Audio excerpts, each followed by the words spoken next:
I'm giving you 4 wide receivers you need to avoid if you want to win your league. I'm going to save your season yet again in another video here today, exploring nature, back at my kids' tennis camp here. Again, beautiful park here, beautiful blue skies. So I thought I'd do these videos outdoors and get you some extra content here because you can never have enough fantasy football. We are now heading into full flow fantasy football season. I'm starting to release the early rankings video, just did top 10 running backs. Go check that out. Make sure you guys subscribe. Thumbs up, the only channel giving you the truth. Now, before I get to these wide receivers, I want to tell you a couple things here, okay? My mission is that you guys actually win your league. I'm not here to play games. And what really saddens me, I don't really check other people's content out, but my news feed on my socials, I tend to see other analysis come to my feed. And some of these guys that have been in the industry for a long time, I won't name names yet, but I'm just getting up to my wit's end with some of this bad advice there. But the advice that these guys are giving is absolutely terrible, okay? Including offering some of the wide receivers here I'm going to tell you to avoid in this video. So if you guys do want the truth, make sure you guys subscribe, thumbs up, the only channel giving you the truth. And also, make sure you guys do grab the 60-round draft solution. I've linked it below. Sleepers, breakouts, optimal players drafted each round. Everything you need to crush your league, guys. Grab the 16-round draft solution. Now, I've got a truck coming in behind me right now. It seems like every time I do a video, there seems to be some sort of ruckus. Ruckus, that's an old word. Does anyone even use that word anymore? There always seems to be some sort of noise or something that kind of gets into my videos and my shots. But anyway, it's passing by right now. So I'm not going to stop my video. When I start recording, I don't stop regardless. We keep it organic. We keep it real. That's what we're going to do. So make sure you guys do grab a 16-round draft. So if you actually want to win, hit the thumbs up and make sure you also subscribe. I do want to talk about this incident, though. I came across this YouTube video, and there was an analyst that's been in the industry for a long time. He's really relatively well known, and he was on this smaller channel's podcast. And I said to myself, hey, why is this guy on the podcast, but he's not putting him on his podcast? Because when you do a collab with somebody, it should work both ways, right? And what happens is some of these guys that have been in the industry for a long time, these guys that think their poop don't stink, they go on smaller podcasts to leverage their audience and basically just leverage their audience, but they will never bring them on their show. You always got to stay humble. You always got to stay kind, and that's not happening in this industry. So I went into that video because, again, it came across my feed. I'm like, dude, why do you have this guy on and he's not going to get you on on his show guaranteed? He's like, oh, I'm just happy to have him on. Listen, that's not how you dominate. The reason I'm number one in this industry is because I did not fold to the sheep. I did not bend. I didn't just kiss other people's butts. And that's what people are doing to try to get ahead. And listen, I don't play like that. I'm real, I'm authentic, and I would never have somebody on my show if they're not going to get me on their show for the most part. Like, that's just ludicrous that they would use somebody for views and not get them on their show, not give anything back. Oh, I've graced your show. I'm on your show. I'm so special. I've made your show better because I've graced it by being on. Screw that, man. Like, get them on your show as well if you're going to show up. Don't leech off other smaller accounts, okay? Total BS. It just angers me when larger influencers that have been in this industry take advantage of smaller influencers. Anyway, I'm just going to keep it real with you guys on these vlogs. No more holding back anymore. I'm just going to tell you how I feel. But soon to be, I will be releasing some names, okay? But I want to focus, speaking of names, I want to focus on these 4 wide receivers you need to avoid. The first one, and 2 of them I've talked about in my bust episode. I'm going to give you a couple names I don't really talk about, okay? Number 1 is Ladd McConkey. I talk about him, and the next guy, if you guys are regulars to my show, but the other 2 not as much. But the reason I'm staying away from Ladd, I've talked about it many times, is that Trey Harris is the one. In fact, I'm doing a top 10 wide receiver episode. I'm leaving Ladd McConkey out. So make sure you guys are subscribed and turn on the bell for that. It's coming out tomorrow. Top 10 wide receivers.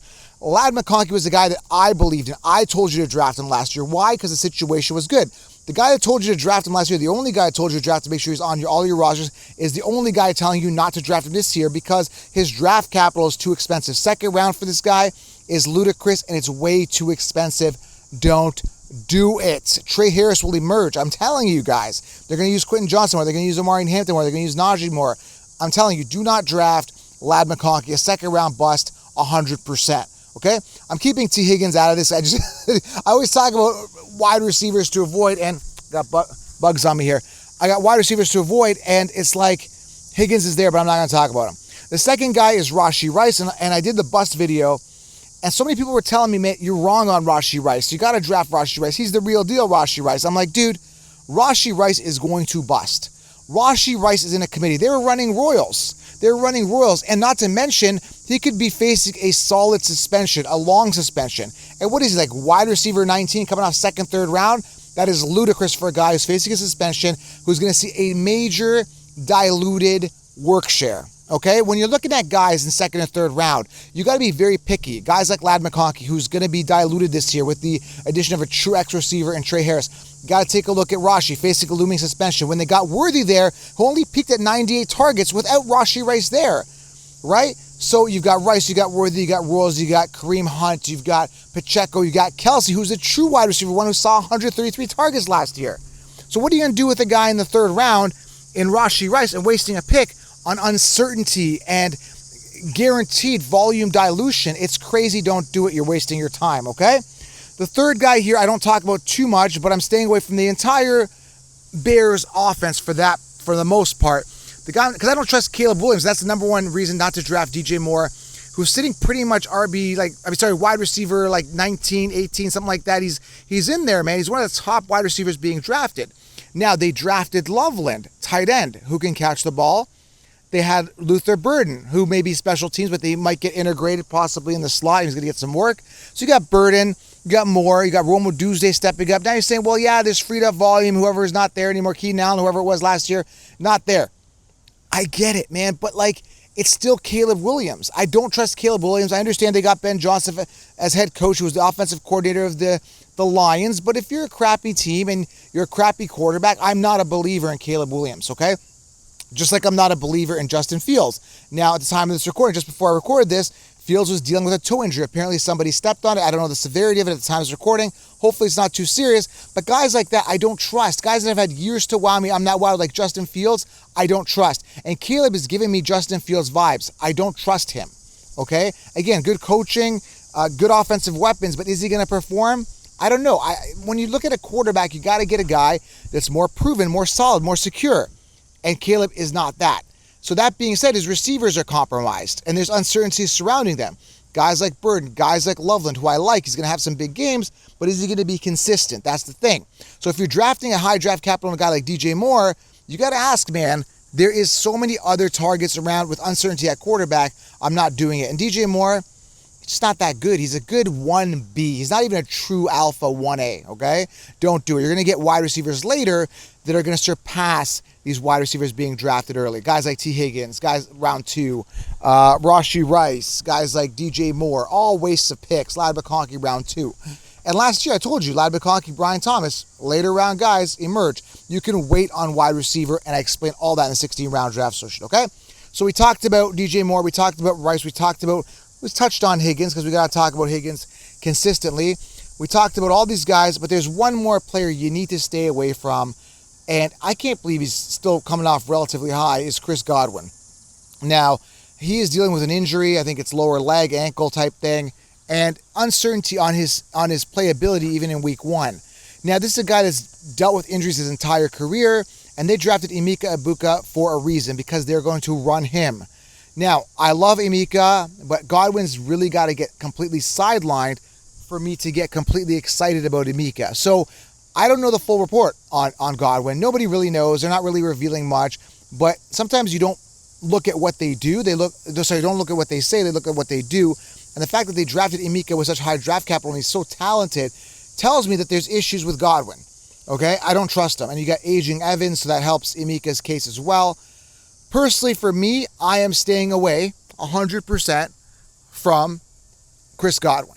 And you should as well. Okay? So when I'm looking at these wide receivers, what am I looking at? I look at, when I'm drafting a wide receiver, I look at number 1, the talent. Number 2, the situation. What does the depth chart look like? Who's throwing the ball? Right? You don't want to draft busts. You don't want to draft players that are going to screw your team, especially wide receivers in early rounds where you could be getting precious rushing type running quarterbacks like Josh Allen, or stacking the very scarce position that is running back when we're looking at fantasy football draft strategy. So I implore you, wait on wide receiver, and for God's sakes, don't draft these guys. Yet I see these experts draft these guys with confidence. I'm like, dude, what a waste of a pick, okay? Don't listen to the mainstream sheep. And the more and more I see videos and post with other analysts, the more and more I get upset because I see bad advice being given. Subscribe, turn on the bell. I implore you, turn on the bell for breaking news, videos like this, and advice that's actually going to help you win. If you want the whole solution, ironclad roster, grab a 16-round draft solution. Stop following the herd. Stop following the sheep. They won't help you win. They don't care about your teams.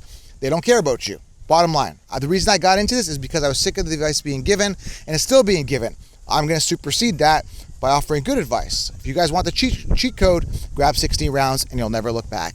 I appreciate you being here. Subscribe. Have yourself an outstanding day. Man, fantasy football is back. Have a great day.